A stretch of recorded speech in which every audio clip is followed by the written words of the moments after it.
আমি কিছু করিনি, তুই মিথ্যা বলছিস। বন্ধুরা, সম্পূর্ণ পর্ব দেখতে চ্যানেলটি সাবস্ক্রাইব করুন। লাজু স্টেজের পেছনে হাঁপাচ্ছিল, আর ওর কপালে জমে থাকা ঘামগুলো মুক্তোর মতো চিকচিক করছিল। অনুভবের প্রশংসা শোনার পর ওর বুকের ভেতরটা যেন এক অজানা আনন্দে তোলপাড় হতে শুরু করে। ও শুধু ফ্যাল করে অনুভবের চোখের দিকে তাকিয়ে থাকে, যে চোখে আজ এক অদ্ভুত মুগ্ধতা আর মায়া মাখানো ছিল।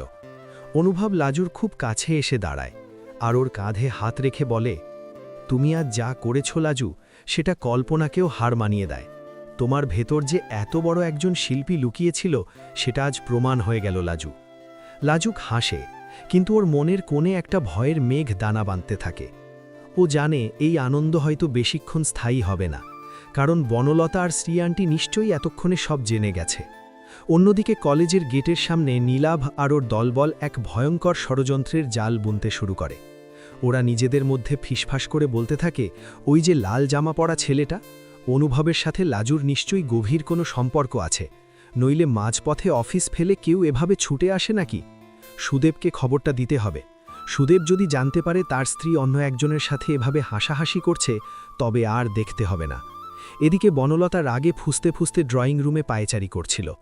ও বারবার অনুভবের নাম্বারে ফোন করার চেষ্টা করছিল, কিন্তু ফোনটা তখনও বন্ধ ছিল। শ্রীদেবী ওকে শান্ত করার চেষ্টা করে বলেন, তুই অত অস্থির হচ্ছিস কেন বন্যা? হয়তো কোনো জরুরি কাজে আটকে গেছে। কিন্তু বনলতা চিৎকার করে উঠে বলে, না আন্টি, ও কোনো কাজে আটকায়নি। ও লাজুর ওই সস্তা নাচ দেখতে গেছে। আমাকে অপমান করার জন্য ও এটা বারবার করছে।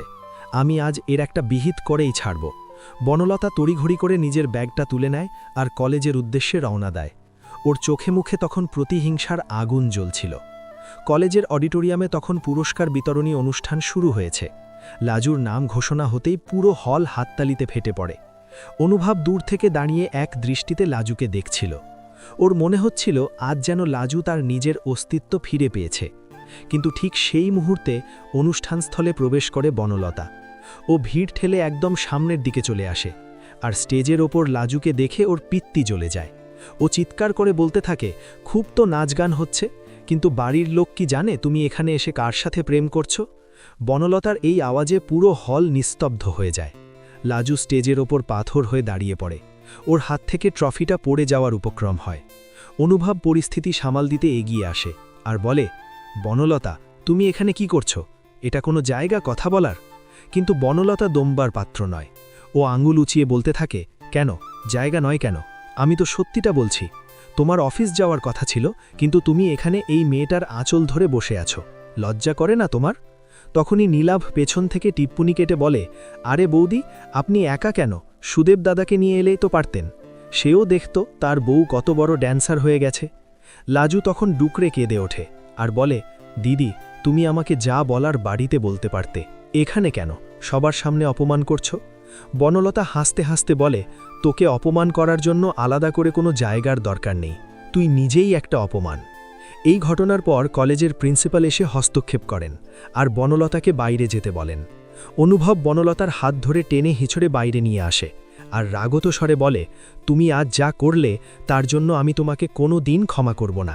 তুমি লাজুর কেরিয়ার আর সম্মান দুটোই নষ্ট করার চেষ্টা করলে। বনলতা ঝটকা দিয়ে হাত সরিয়ে নেয় আর বলে, আমি তো সবে শুরু করলাম অনুভব, বাড়ি চলো। মা আর আন্টি যখন জানবে তখন বুঝবে মজা কত প্রকার। লাজু অডিটোরিয়ামের এক কোণে বসে কাঁদছিল।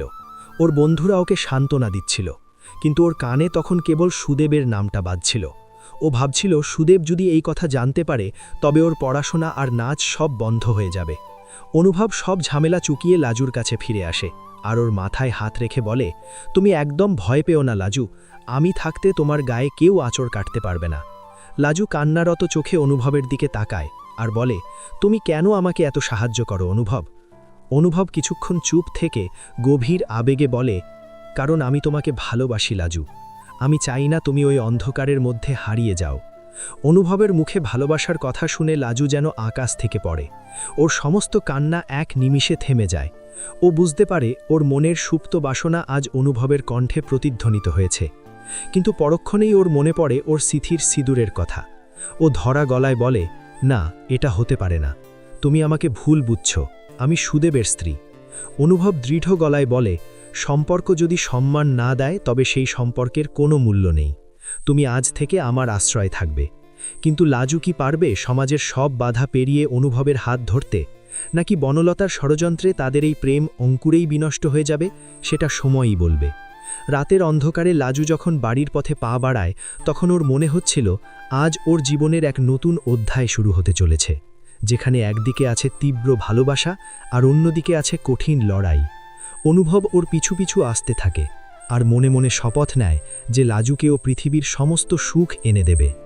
বনলতা তখন বাড়িতে গিয়ে সুদেবকে ফোন লাগায় আর লাজুর নামে বিষ উগড়াতে শুরু করে। সুদেব ওপাশে শান্ত থাকলেও ওর ভেতরে ঝড়ের পূর্বাভাস পাওয়া যাচ্ছিল। এই টানাপোড়নের মাঝে লাজু আর অনুভবের সম্পর্ক কোন দিকে মোড় নেয় সেটাই এখন দেখার বিষয়। লাজু যখন কাঁপা কাঁপা পায়ে অডিটোরিয়াম থেকে বেরোচ্ছিল তখন ওর চোখের জল শুকিয়ে গালটা নোনতা হয়ে গেছে। অনুভব ওর ঠিক পেছনেই হাঁটছিল। ওর মনে হচ্ছিল লাজুর এই ভেঙে পড়াটা ওর নিজের ব্যর্থতা। অনুভব লাজুর হাতটা আলতো করে ধরে বলে, তুমি এভাবে ভেঙে পড়ো না লাজু। বনলতা যা করেছে সেটা ওর নীচতা, তোমার কোনো অপরাধ নেই। তুমি আজ যা করেছ সেটাই কলেজের ইতিহাসে লেখা থাকবে। লাজু ফুপিয়ে উঠে বলে, কিন্তু অনুভবদা, আমি বাড়ি ফিরে কি জবাব দেব? ঠাম্মি যখন জানবে বনলতা দিদি আমাকে সবার সামনে এভাবে অপমান করেছে তখন উনি কি ভাববেন? আর সুদেব যদি জানতে পারে, ও তো আমাকে মেরেই ফেলবে। অনুভব দর গলায় বলে, সুদেবকে ভয় পাবার দিন শেষ লাজু। তুমি এখন নিজের পায়ে দাঁড়াতে শিখেছ। তোমার এই প্রতিভা তোমাকে অনেক দূর নিয়ে যাবে। আমি কথা দিচ্ছি, আমি তোমার পাশে থাকব। ঠিক সেই সময় বনলতা বাড়ি পৌঁছে সুমিতাকে সবটা খুলে বলে। সুমিতা অবাক হয়ে যায় আর বলে, তুই বলছিস কি? বনলতা, অনুভব লাজুর জন্য অফিস ফাঁকি দিয়ে কলেজে গেছে আর লাজু সেখানে নাচছে? এটা তো ভাবাই যায় না। বনলতা দাঁতে দাঁত চেপে বলে, শুধু নাচছে না মা, ওদের মধ্যে যা মাখামাখি দেখলাম তাতে আমার মনে হয় অনুভব ওকে বিয়ে করার স্বপ্ন দেখছে। আমি আজই সুদেবকে ফোন করে সব জানিয়ে দিয়েছি, ও এখনই আসছে। এদিকে সুদেব যখন খবরটা পায় ওর মাথায় রক্ত উঠে যায়। ও পাগলের মতো বাইক চালিয়ে কলেজের দিকে রওনা দেয়। ওর মনে হচ্ছিল লাজু ওর সম্মান ধুলোয় মিশিয়ে দিয়েছে। সুদেব যখন কলেজের গেটে পৌঁছায় তখন অনুভব আর লাজুকে একসাথে হাসি মুখে কথা বলতে দেখে সুদেব বাইক থেকে নেমেই চিৎকার করে ওঠে, লাজু! এই বলে ও লাজুর দিকে তেড়ে যায় আর ওর হাতটা সজোরে চেপে ধরে বলে, তোর এত সাহস, তুই পরপুরুষের সাথে এখানে ফুর্তি করছিস আর বাড়িতে বলিস পড়তে আসিস? অনুভব সুদেবের হাতটা সরিয়ে দেয় আর বলে, শান্ত হন সুদেববাবু, লাজু এখানে নিজের ট্যালেন্ট দেখাতে এসেছে। ও দারুণ নাচ করেছে, আপনার তো গর্ব হওয়া উচিত। সুদেব বিদ্রুপ করে বলে, আমার বউ কি করবে না করবে সেটা আপনি শেখাবেন না অনুভব সাহেব। আপনি অনেক বড় লোক হতে পারেন, কিন্তু আমার ঘরের ব্যাপারে নাক গলাবেন না। লাজু তখন কাঁদতে কাঁদতে বলে, তুমি ভুল বুঝছ আমাকে, আমি শুধু নাচ শিখতে চেয়েছিলাম। সুদেব লাজুর গালে একটা চড় কষিয়ে দেয় আর বলে, তোর নাচ আমি আজ জন্মের মতো ঘুচিয়ে দেব। অনুভব আর সহ্য করতে পারে না। ও সুদেবের কলার চেপে ধরে বলে, খবরদার, লাজুর গায়ে হাত দেবেন না, আমি পুলিশে খবর দেব। সুদেব হাসতে হাসতে বলে, দিন না পুলিশে, দেখি আপনার পুলিশ কি করে। নিজের বউকে শাসন করা যদি অপরাধ হয় তবে আমি সেই অপরাধ বারবার করব। অনুভব লাজুকে নিজের আড়ালে নিয়ে আসে আর বলে, লাজু, তুমি আজই আমার সাথে চলো, এই নরকে তোমার থাকা চলবে না। লাজু দ্বিধায় পড়ে যায়। একদিকে ওর সংসার আর একদিকে অনুভবের অকৃত্রিম ভালোবাসা। ও অনুভবের চোখের দিকে তাকায়, যেখানে ও নিজের জন্য এক নিরাপদ আশ্রয় দেখতে পায়। ঠিক তখনই সেখানে বনলতা আর শ্রীদেবী হাজির হন।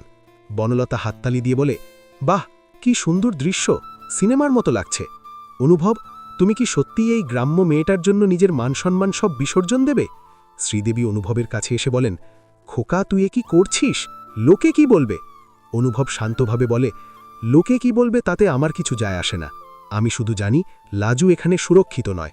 সুদেব তখন চিৎকার করে বলে, ও আমার বিবাহিত স্ত্রী, ও যেখানেই যাক আমি ওকে নিয়ে আসব। অনুভব বলে, স্ত্রী মানে কি কৃতদাসী সুদেববাবু? আপনি ওকে সম্মান দিতে জানেন না, তাই আপনার কোনো অধিকার নেই ওর ওপর। লাজু হঠাৎ করে সবার সামনে দাঁড়িয়ে পড়ে। ওর চোখে তখন এক অদ্ভুত জেদ। ও সুদেবের দিকে তাকিয়ে বলে, আমি আজ আর ভয় পাব না। সুদেব, তুমি আমাকে অনেক মেরেছ, অনেক অপমান করেছ, কিন্তু আজ অনুভবদা আমাকে শিখিয়েছে নিজের সম্মান কি করে রক্ষা করতে হয়। আমি তোমার সাথে আর যাব না। বনলতা হাসতে হাসতে বলে, দেখলি তো আন্টি, এই মেয়েটা এখন ডানা মেলে উঠতে চাইছে, এর পা কেটে দেওয়া উচিত। অনুভব বনলতাকে থামিয়ে দেয় আর বলে, তুমি চুপ করো বনলতা, তোমার নিজের জীবনটাই তো ছারখার হয়ে গেছে, এখন অন্যের জীবন নষ্ট করতে এসেছ? ময়ূখের কথা মনে নেই তোমার? বনলতা ময়ূখের নাম শুনে থমকে যায় ওর মুখটা ফ্যাকাশে হয়ে যায়। অনুভব বুঝতে পারে ও সঠিক জায়গায় আঘাত করেছে। ও লাজুকে বলে, চলো লাজু, আমরা এখান থেকে যাই। সুদেব পথ আটকানোর চেষ্টা করলে অনুভব ওকে ধাক্কা দিয়ে সরিয়ে দেয় আর লাজুকে নিয়ে নিজের গাড়িতে গিয়ে বসে। গাড়িটা যখন স্টার্ট নেয়, লাজু জানলা দিয়ে পেছনের দিকে তাকাচ্ছিল। ওর মনে হচ্ছিল একটা অন্ধকার অধ্যায়ে পেছনে ফেলে ও আলোর দিকে এগোচ্ছে। গাড়ির ভেতর অনুভব লাজুর হাতটা নিজের হাতের মুঠোয় নেয় আর বলে, আজ থেকে তুমি মুক্ত লাজু, তোমাকে আর কারোর কথা শুনতে হবে না। লাজু অনুভবের কাঁধে মাথা রাখে আর মনে মনে ভাবে, এই মানুষটা না থাকলে হয়তো আজ ওর জীবনটা শেষ হয়ে যেত। কিন্তু লাজু জানে বনলতা আর সুদেব এত সহজে দমে যাবে না, ওরা নিশ্চয়ই নতুন কোনো চাল চালবে। ওদিকে বনলতা সুদেবকে বলে, তুমি চিন্তা করো না সুদেব, আমি লাজুকে এমন জায়গায় নিয়ে যাব যেখান থেকে ও আর ফিরতে পারবে না। আমার কাছে একটা প্ল্যান আছে। সুদেব কৌতূহলী হয়ে তাকিয়ে থাকে। বনলতা বলে, লাজুকে আমরা ড্রাগসের কেসে ফাঁসিয়ে দেব, তাহলে অনুভবের সব ভালোবাসা জল হয়ে যাবে। সুদেব রাজি হয়ে যায়, কারণ ও লাজুকে ধ্বংস করতে চায়। রাতে অনুভব লাজুকে একটা সুন্দর গেস্ট হাউসে নিয়ে যায় আর বলে, তুমি এখানে থাকো, আমি কাল সকালে এসে তোমার সাথে কথা বলবো। লাজু বলে, কিন্তু অনুভবদা, আমার খুব ভয় লাগছে। অনুভব হাসি মুখে বলে, আমি আছি তো, আর কোনো ভয় নেই। অনুভব চলে যাবার পর লাজু একা ঘরে বসে জানলার বাইরে তাকিয়ে থাকে। ও ভাবছিল কালকের দিনটা ওর জন্য কি নিয়ে আসবে। হঠাৎ ওর ফোনের ওপাশে একটা মেসেজ আসে, যেখানে লেখা ছিল, তোর জীবনের শেষ রাত আজই। লাজু ভয় কুঁকড়ে যায়। ও বুঝতে পারে বনলতা কিছু একটা করতে চলেছে। ও তড়িঘড়ি অনুভবকে ফোন করতে যায়, কিন্তু তখন নেটওয়ার্ক চলে যায়। লাজু অন্ধকার ঘরে একা ভয়ে কাঁপতে থাকে। এমন সময় দরজায় কেউ কড়া নাড়ে। লাজু ভাবে হয়তো অনুভব ফিরে এসেছে। ও দরজা খুলতেই দেখে সামনে দাঁড়িয়ে আছে একদল মুখোশধারী লোক।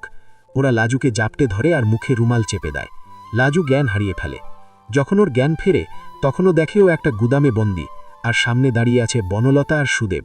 বনলতা হাসতে হাসতে বলে, কি রে, অনেক তো উড়ছিলি, এবার দেখ কেমন লাগে। লাজু ডুকরে কেঁদে উঠে আর বলে, আমাকে ছেড়ে দাও, আমি তোমাদের কোনো ক্ষতি করিনি। সুদেব বলে, তুই আমার ইগোতে হাত দিয়েছিস লাজু, এর শাস্তি তো তোকে পেতেই হবে। বনলতা একটা ইঞ্জেকশন বের করে আর বলে, এটা নিলে তুই আর এই দুনিয়াতে থাকবি না। লাজু বাঁচার জন্য ছটফট করতে থাকে। ঠিক সেই মুহূর্তে পুলিশের সাইরেন শোনা যায়। অনুভব পুলিশ নিয়ে সেখানে হাজির হয়। অনুভব বনলতাকে ধাক্কা দিয়ে সরিয়ে দেয় আর লাজুকে আগলে ধরে। পুলিশ সুদেব আর বনলতাকে গ্রেপ্তার করে। অনুভব লাজুকে বুকে টেনে নিয়ে আর বলে, আর কেউ তোমাকে আমার থেকে আলাদা করতে পারবে না। লাজু কান্নায় ভেঙে পড়ে আর বলে, আমি জানতাম তুমি আসবেই। অনুভব বলে, আমি তোমাকে কোনোদিন একা ছাড়ব না। লাজু, আজ থেকে তুমি শুধু আমার। আজ থেকে তোমার নতুন জীবন শুরু হলো, যেখানে শুধুই ভালোবাসা থাকবে, ঘৃণা নয়। লাজু অনুভবের চোখে চোখ রেখে এক নতুন স্বপ্নের জাল বুনতে শুরু করে। আর অনুভব বুঝতে পারে লাজুর প্রতি ওর এই টান শুধু মায়া নয়, এটা আজন্মের এক গভীর ভালোবাসা, যা কোনোদিন শেষ হবে না।